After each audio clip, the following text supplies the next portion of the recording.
All right, everybody, we're back. Trying again. Tell me how it sounds. Give me some feedback. And yeah, hopefully this will be working a little bit better. I'm going to check the Facebook right now. Thanks for your patience, you guys, and your flexibility, your long suffering and persistence. It's like you've been studying the life of Paul and learned about suffering in the life of Christians. Okay, so it looks like we've gone live. 2 viewers. I'm going to comment and you guys let me know how it's going.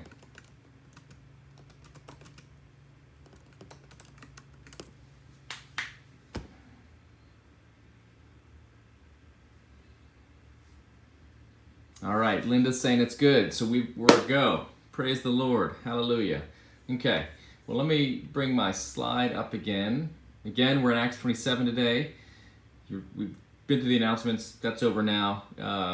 We're going to look at just a little PS from last week, Acts 26, kind of the big ideas in Christianity and why they were so novel to people in Paul's day. So the first thing that I said was that the fact that God suffers was a crazy and new idea. The Roman world was full of statues that made gods look big and powerful, and there were plenty of myths then about the Greek/Roman gods who would come down and take human form. But the idea that a god would take human form and would suffer, would take the position of a lower class person with no power, with no education, a poor person, an ethnic minority, and then would suffer throughout that life, that in Christ God would be publicly tortured and killed. All that was crazy talk to people back then. It was blasphemous to Jewish people who saw God as wholly other and kind of far away and untouchable, unapproachable, and you would never make an image of God. It's blasphemous that God would appear as a person and then would suffer. And then for Jews or for Greeks and Romans, the fact that a God would take human form, but that it would be a weak form who would then be humiliated in excruciating public torture, that again was crazy, and who would want to follow it? So that was a big and new idea. But at the same time, it was immensely attractive to people in that time, many of whom, like now, suffer a lot in life. And the fact that they would have a God who could identify with them was huge news for them. Another thing was the resurrection from the dead. A stumbling block then, a stumbling block for people now. That God would be raised from the dead. But this is something Paul hits on all over the place. And again, this is something that was testified to about the Messiah in the Hebrew Scriptures, but it was not always well understood how this would work. And of course, for the Gentile folks, it just seemed like, again, more crazy talk. And one of the other big and new ideas in Christianity, and again, this seems, as I said, these are things that we are so used to. They are in the air we breathe. The fact that you and I, can go to a major normal secular store, a Target, a Walmart, or whatever, H-E-B, grocery store, convenience stores, and you can buy an Easter card when it's that time of year, or a Christmas card when it's that time of year, shows that the message of Christianity is around us all the time, and it's seen as this universal appeal. But the idea that there would be a religion that is for everybody, again, it was a new idea. And this is another one of the reasons Paul creates trouble. Again, we're reading a story about Paul being in trouble. He's under arrest. He's going to Rome. He's going to be tried. And they're trying to figure out what to charge him with, and they don't really know. They do know everywhere he goes, these riots and uprisings seem to break out, and they're trying to figure out why that is. And this is what I'm trying to tell you about, these new ideas that just upset the status quo. Whenever you upset the status quo, people get worked up, and that's why in this country right now there are a lot of people worked up, because the status quo is being challenged and being questioned. And one of the new ideas in Christianity, the third one here, is that this message is for everybody. Religious systems in those days, obviously in the Jewish tradition, there was a strong ethnic tie to those beliefs. In other ideas of the day, there was a strong, and this was true for the Jewish folks as well, a real geographic rooting, that in one city or one region or another there'd be a specific deity or god for those people. But other than worship of Caesar, which was supposed to be universal in the Roman Empire, the idea that it was this religious system that was over Caesar and for everybody would have been, again, a new idea. And so these ideas, these new big ideas in Christianity, are part of the reason it causes problems everywhere Paul goes, but it's also why Paul tries to persuade everybody. Paul tries to persuade all. So that's why when Paul goes before the Roman authorities in the last chapter, he doesn't just tell them his story. He then he can't help himself. He turns towards Agrippa and he says, do you know this is true, right? And basically gives Agrippa an altar call to some extent. And the reason Paul could do that is because he saw this as a message for everybody, for the whole world. And as somebody who was raised in the Pharisaical tradition of Judaism, which said, really just the Jewish people were the chosen people, the fact that he's now trying to convert everybody shows what a radical new idea this was. So that's my little recap, these big new ideas in Christianity and why Paul tries to persuade everybody. And to that point, just one final little thing, this is why evangelism is good. Michael Curry, the presiding bishop of the Episcopal Church, has had a big push to try to reclaim the word evangelism. It gets kind of a bad rap, that you would try to convince somebody else to believe something different from what they currently believe. It's seen as, pushing my views on another person or something like that.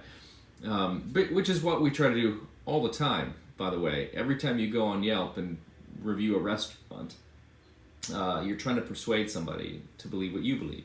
And there's certain areas of our culture where we think that's okay to do, but in other areas where we think that it's not okay to do that. But the idea in this book is that this is a really important message for everybody, and that it is good and right to try to persuade people to believe it. There's a famous illusionist, public figure, celebrity, one half of the duo Penn and Teller. You may have seen them. They do these specials. They have residencies in Las Vegas. They're magicians, and they've been on TV for decades. And there's a little one and a big one, and they always wear three-piece suits. And the big one is Penn Jillette, and the little one is Teller. Teller never talks, and Penn Jillette does all the talking, and they do these great illusions. And Penn Jillette is famously an atheist, but whenever somebody has knocked on his door, he's given interviews about this to try to share the gospel with them, he always says, great, because it means you really believe it. And if you really believe this stuff, you should try to convince me, just like I'm trying to convince you of what I believe. Anyways, evangelism is good. Trying to persuade somebody that God loves them and has saved them in Christ and offers them this incredible grace is a good thing. So, and obviously there have been bad evangelists and bad missionaries and people that do try to manipulate and basically use tricks. But that's not what Paul ever does. He keeps his conscience clear, as he says. Doesn't try to trick anyone. All right, so that's my little kind of the PSs from last week, and now I want to jump into Acts 27. We've already prayed. I don't know if you could hear it, but since time is short, we're gonna jump right in, because again, we've just got 2 lessons left. This is Acts 27 this week. Next week is Acts 28, and then we're done. So we got to find out what happens here in this exciting chapter with Paul and the soldiers, the sailors, and everybody on a boat. And I'm just checking the comments here, making sure everything's okay. Sound is good. People are finding us. People watching. Excellent. Okay. Good. We're back in the saddle. So, Acts 27.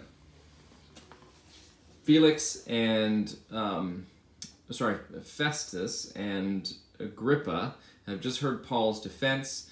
They realize they have nothing to charge him with, and yet he has appealed to Rome, and so he has to go. So they send him off. And so we pick up today in Acts 27. And when it was decided that we should sail for Italy, they delivered Paul and some other prisoners to a centurion of the Augustan cohort named Julius, and embarking in a ship of Adramyttium, which was about to sail to the ports along the coast of Asia, we put to sea, accompanied by Aristarchus, a Macedonian from Thessalonica. The next day we put in at Sidon, and Julius treated Paul kindly and gave him leave to go to his friends and be cared for. And putting out to sea from there, we sailed under the lee of Cyprus, because the winds were against us. And when we had sailed across the open sea, along the coast of Cilicia and Pamphylia, we came to Myra in Lycia. There the centurion found a ship of Alexandria sailing for Italy, and put us on board. We sailed slowly for a number of days and arrived with difficulty off Cnidus, and as the wind did not allow us to go farther, we sailed under the lee of Crete off Salmone. Coasting along it with difficulty, we came to a place called Fair Havens, near which was the city of Lasea. Since much time had passed and the voyage was now dangerous, because even the fast was already over, Paul advised them, saying, "Sirs, I perceive that the voyage will be with injury and much loss, not only of the cargo and the ship, but also of our lives." But the centurion paid more attention to the pilot and to the owner of the ship than to what Paul said. And because the harbor was not suitable to spend the winter in, the majority decided to put out to sea from there, on the chance that somehow they could reach Phoenix, a harbor of Crete, facing both southwest and northwest, and spend the winter there. Now when the south wind blew gently, supposing that they had obtained their purpose, they weighed anchor and sailed along Crete, close to the shore. But soon a tempestuous wind, called the northeaster, struck down from the land, and when the ship was caught and could not face the wind, we gave way to it and were driven along. Running under the lee of a small island called Cauda, we managed with difficulty to secure the ship's boat. After hoisting it up, they used supports to undergird the ship. Then, fearing that they would run aground on the Syrtis, they lowered the gear, and thus they were driven along. Since we were violently storm-tossed, they began the next day to jettison the cargo. And on the third day they threw the ship's tackle overboard with their own hands. When neither sun nor stars appeared for many days, and no small tempest lay on us, all hope of our being saved was at last abandoned.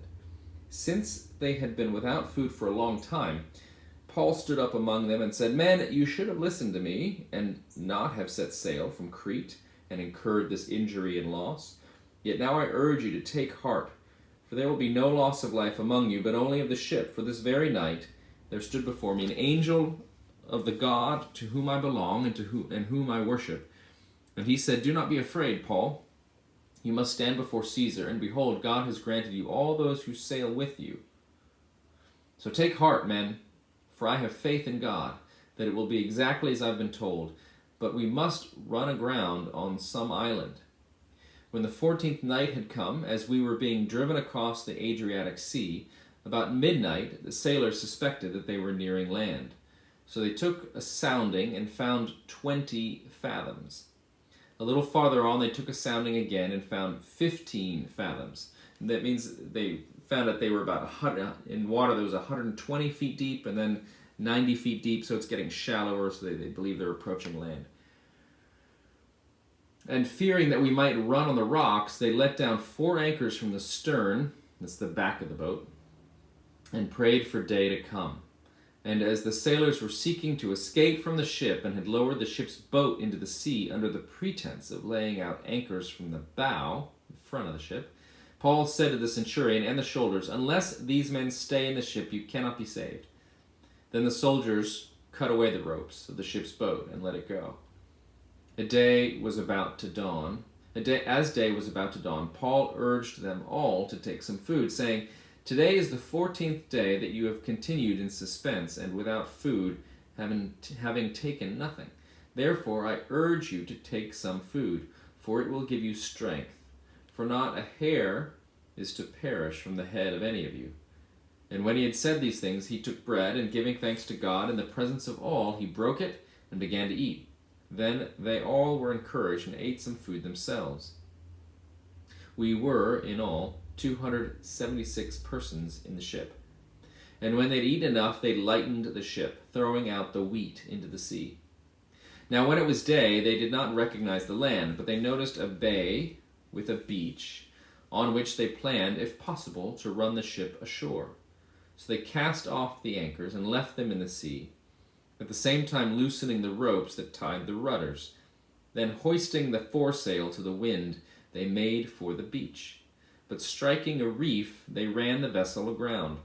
The bow stuck and remained unmovable, and the stern was being broken up by the surf. The soldiers' plan was to kill the prisoners, lest any should swim away and escape. But the centurion, wishing to save Paul, kept them from carrying out their plan.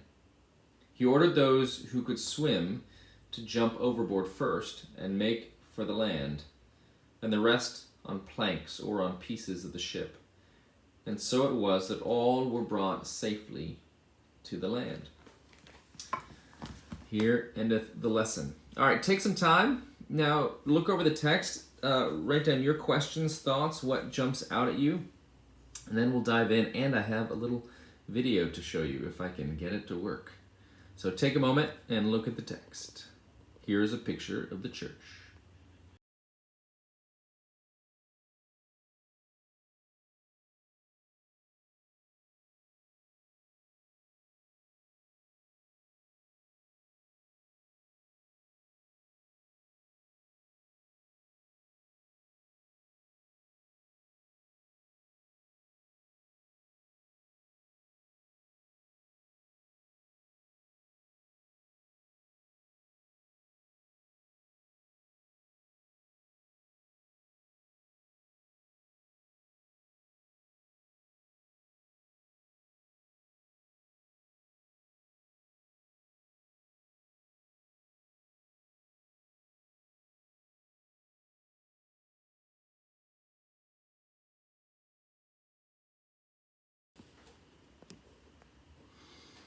All right, how'd you do? Did you come up with any questions? Let me see what you wrote. No questions. Okay, well, we got some good stuff to talk about today, and this fascinating passage, which some of you may have gotten a little bored with the travel log, but I gotta say, Luke, who wrote the book of Acts, Luke loves his details. He tells you that there's 276 people on the ship. I mean, he gets down into the weeds. Here's a comment from Kathy. Interesting that Paul was told by God that God had granted him all the lives with him. Yeah, that Paul has some sort of authority over the lives of the people in the boat. It's a fascinating story. So Luke, who's clearly with Paul in this part of the journey, captures all these details, all these nautical terms he uses, and clearly is really keeping detailed records. And it's fantastic that we have this. It gives us a real picture of what this journey would have been like. So let's look at it. Got my notes. We'll do our verse-by-verse commentary as we do. And hopefully you'll learn something pretty interesting.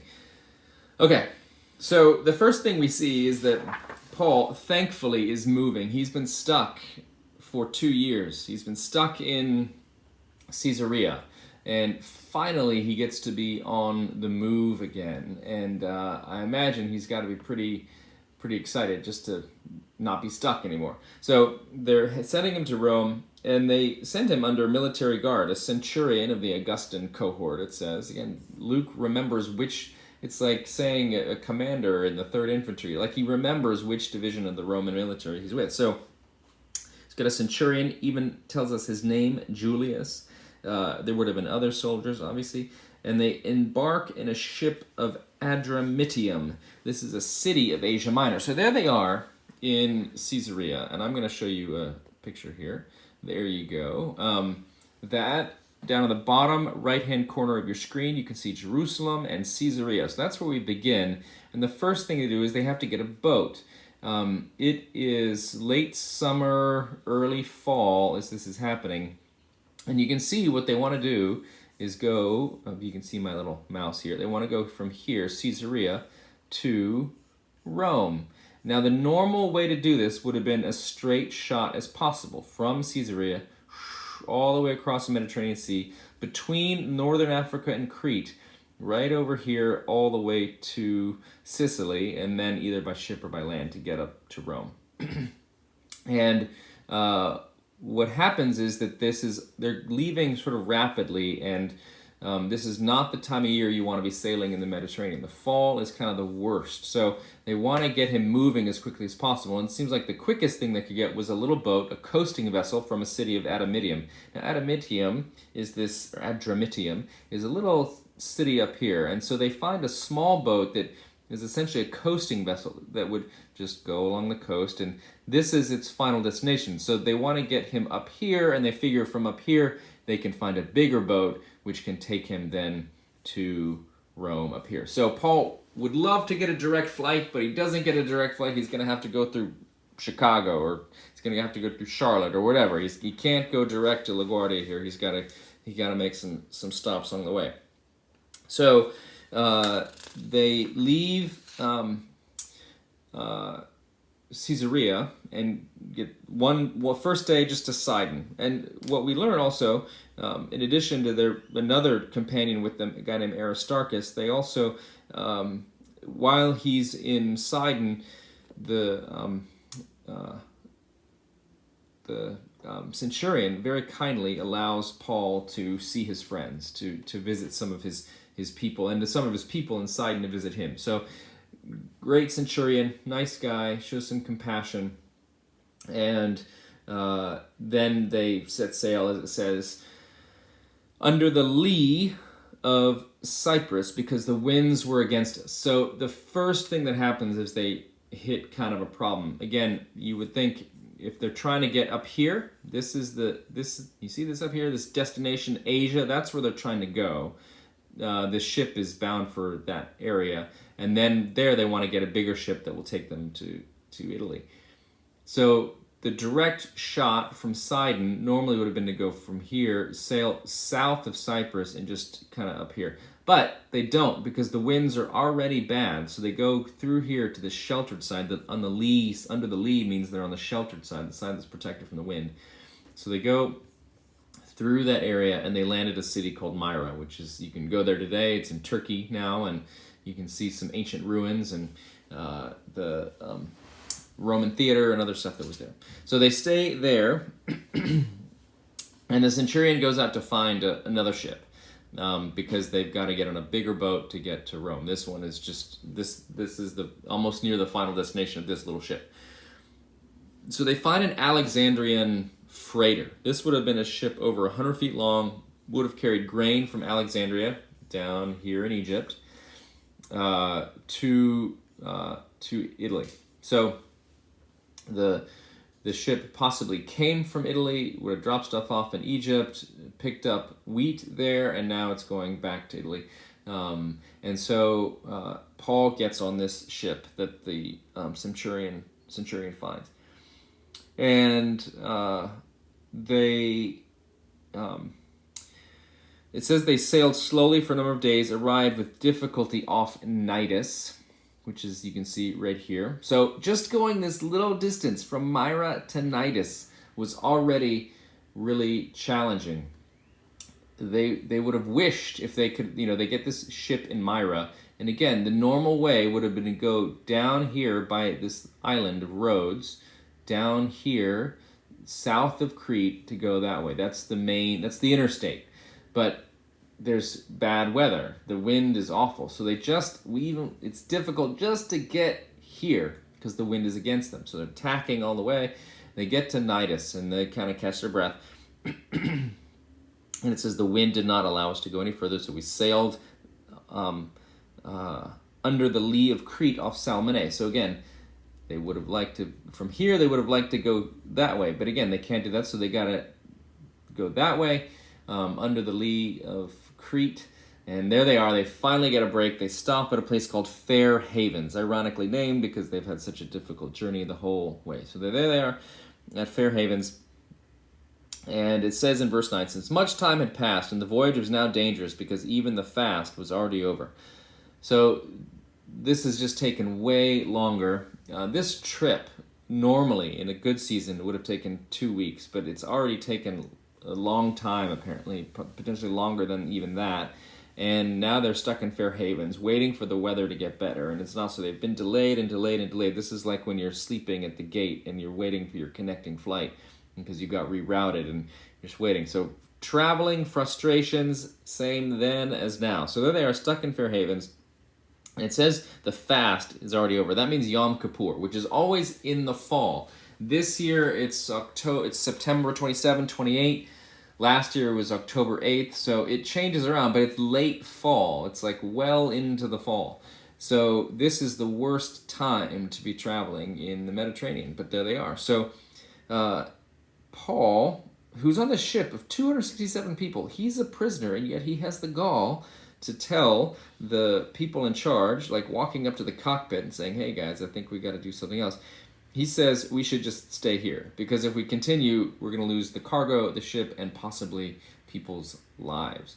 Now, Paul is an experienced traveler. He's traveled all around the ancient world in these boats. He's already been shipwrecked a number of times in his travels. We know from how he writes in his letters to the Corinthians about that.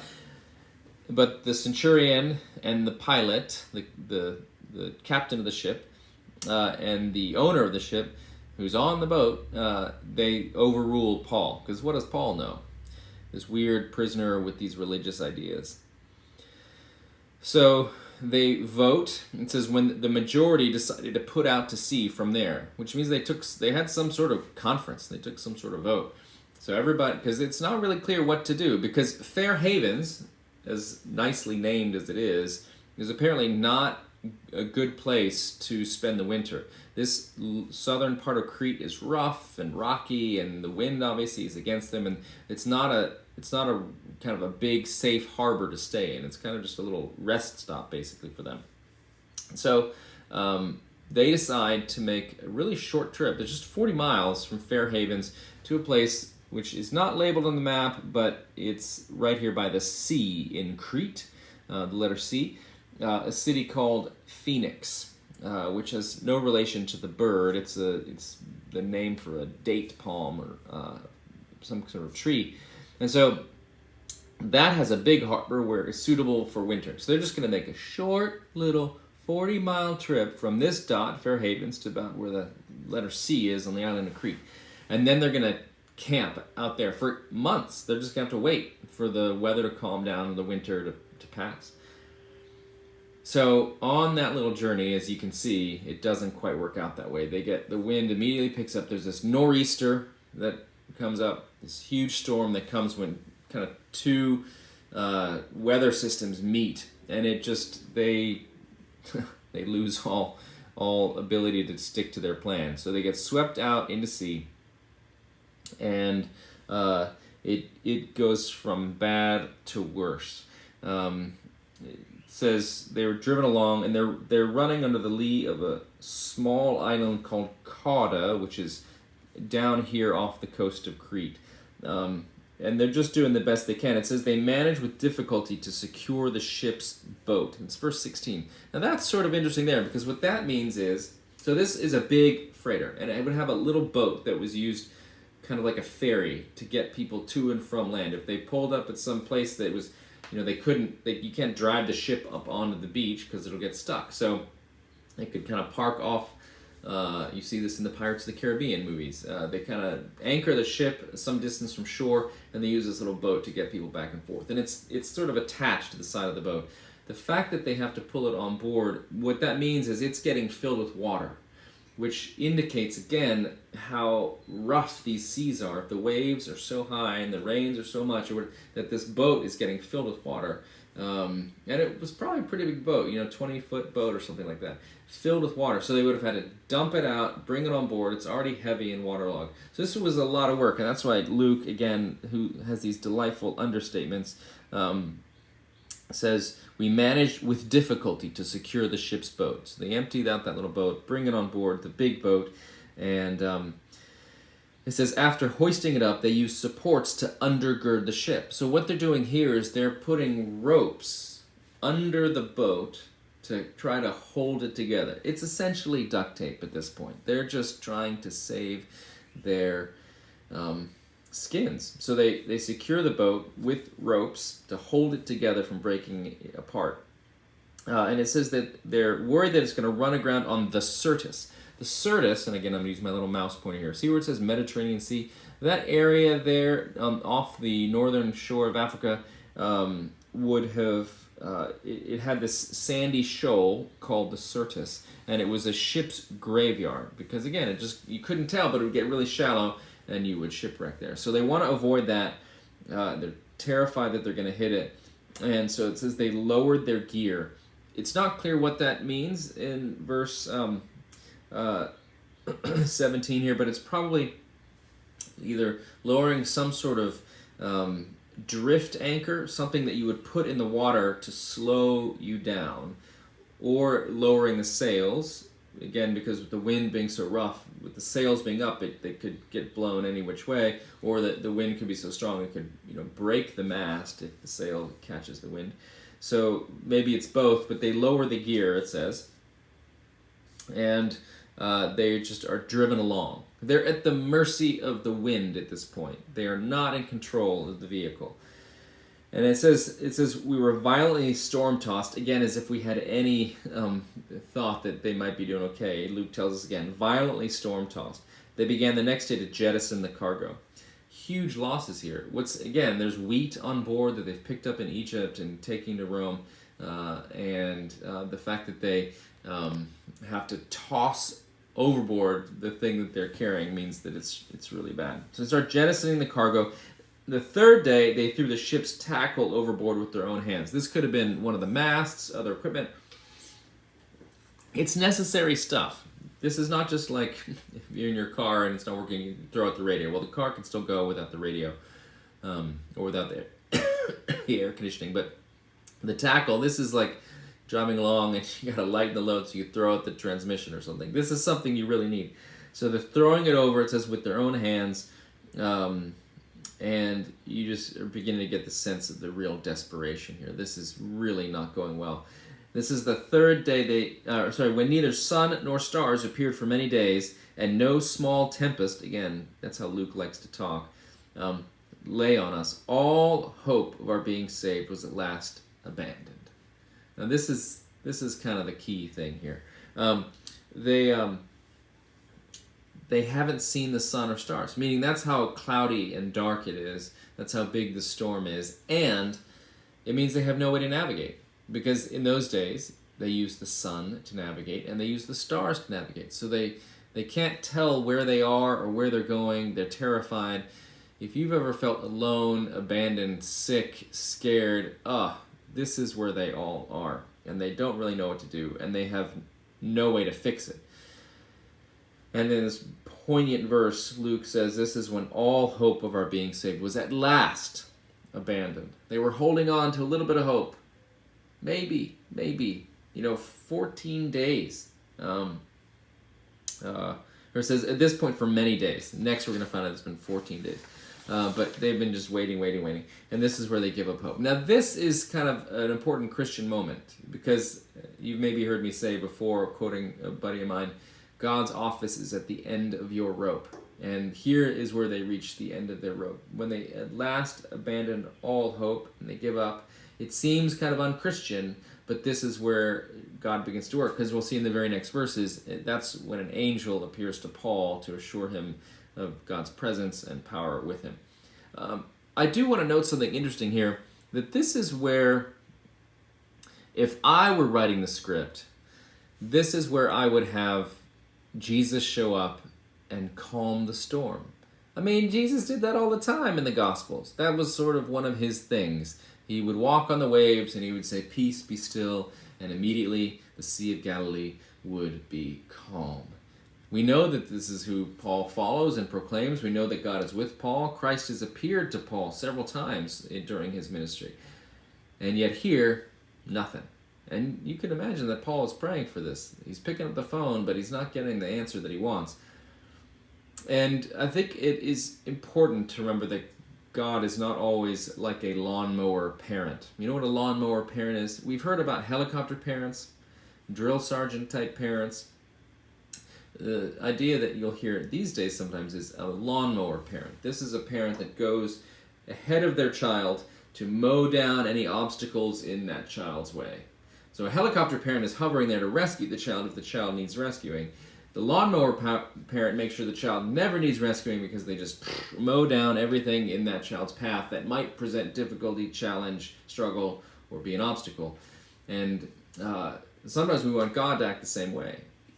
Why would he even let Paul get into a storm? And even if he does let Paul get into the storm, why does he let the storm rage for so long? And why is this so difficult? God is not a lawnmower parent. So, now verse 21, they've been without food a long time. So they're starving, possibly because they've thrown some of the food overboard, possibly because they're trying to ration the food in case they get shipwrecked. They want to have some supplies where they land. Maybe it's some sort of religious vow. The text does not say, but we know they have some food because a little bit later Paul's going to say, come on guys, eat something. But Paul here Luke tells us that they've been without food for a long time. So Paul stands up, verse 21 says, guys, you should have listened to me. Now, it might have been with a little bit of an I told you so tone here, but I think Paul clearly cares for the people on board, and he's just stating a fact. Like, yeah, if we'd stayed in Fair Havens, it would not be this bad, because it looks now like we're all going to go down with the ship. This is their Titanic moment. It says they've abandoned all hope at this point. Yet Paul stands up and says, I urge you to take heart. None of us are going to die. Now you talk about people in leadership are supposed to be a non-anxious presence, a calming presence in the midst of a storm or a crisis. And Paul here gives a great example of this.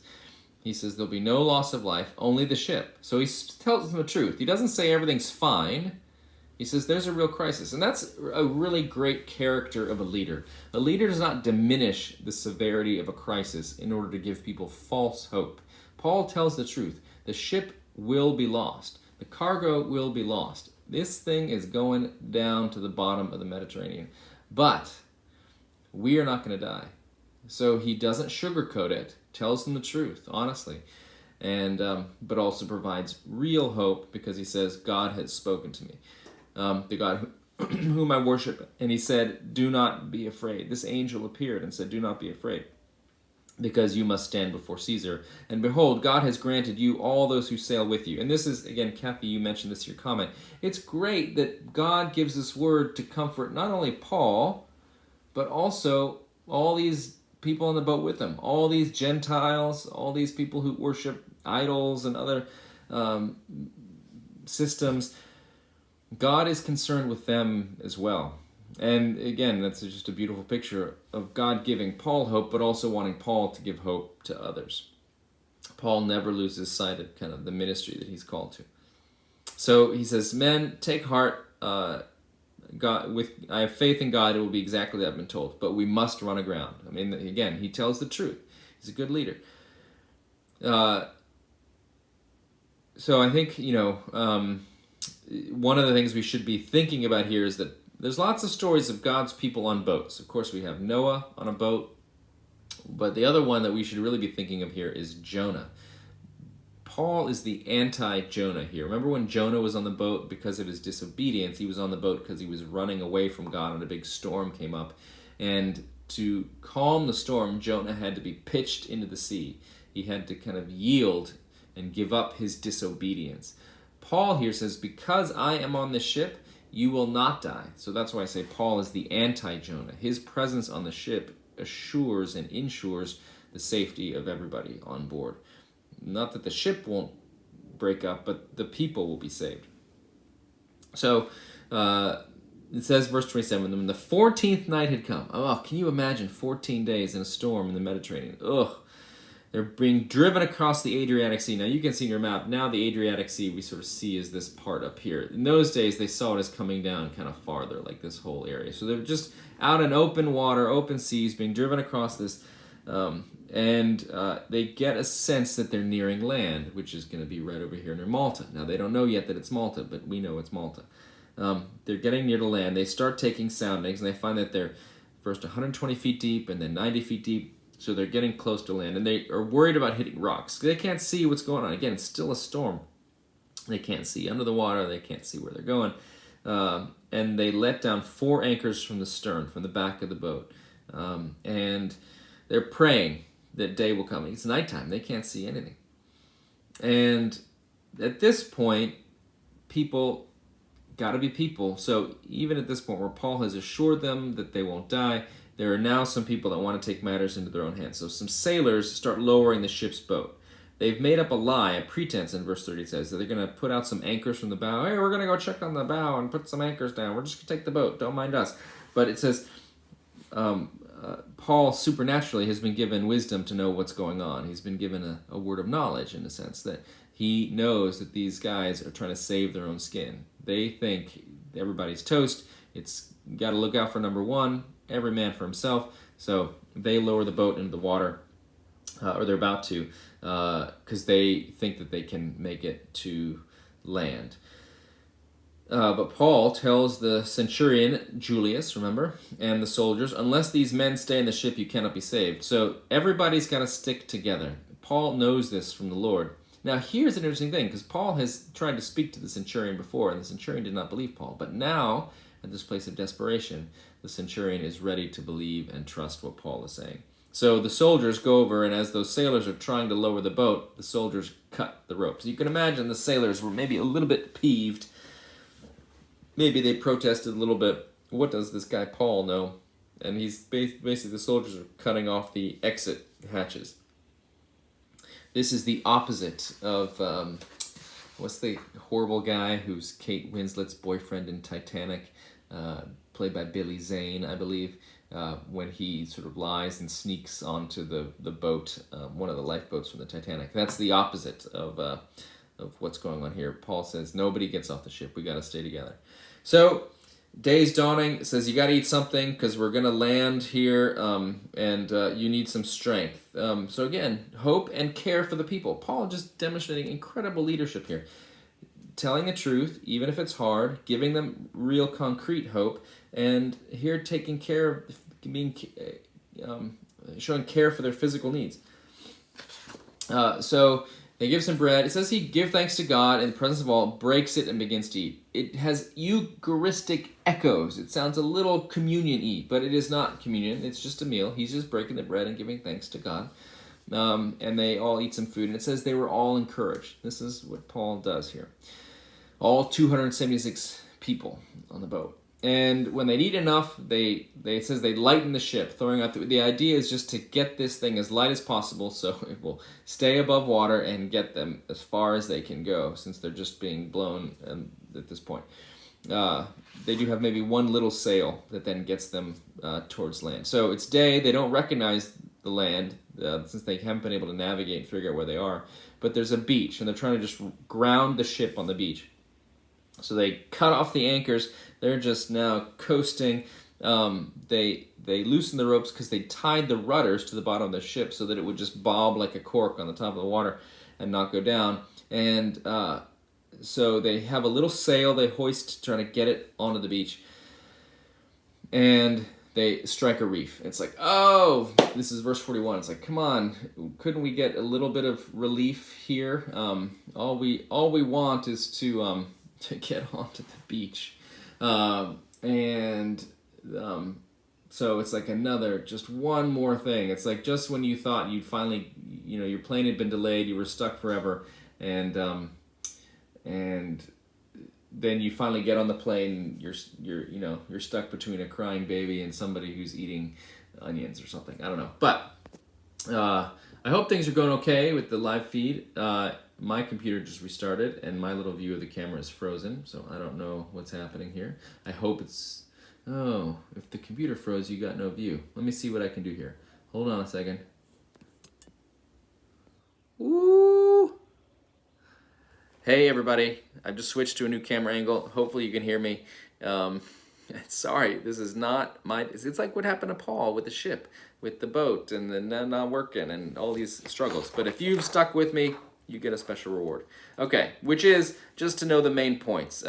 They land on the beach. They get stuck. The boat gets stuck on this sandbar or the shoal or a reef or something like that, and they can see their destination. And finally, they're going to get to land, but it doesn't work. and the boat breaks up. I'm realizing the reason I paused there was because I think there's no live stream happening. I think because my computer restarted, everything died.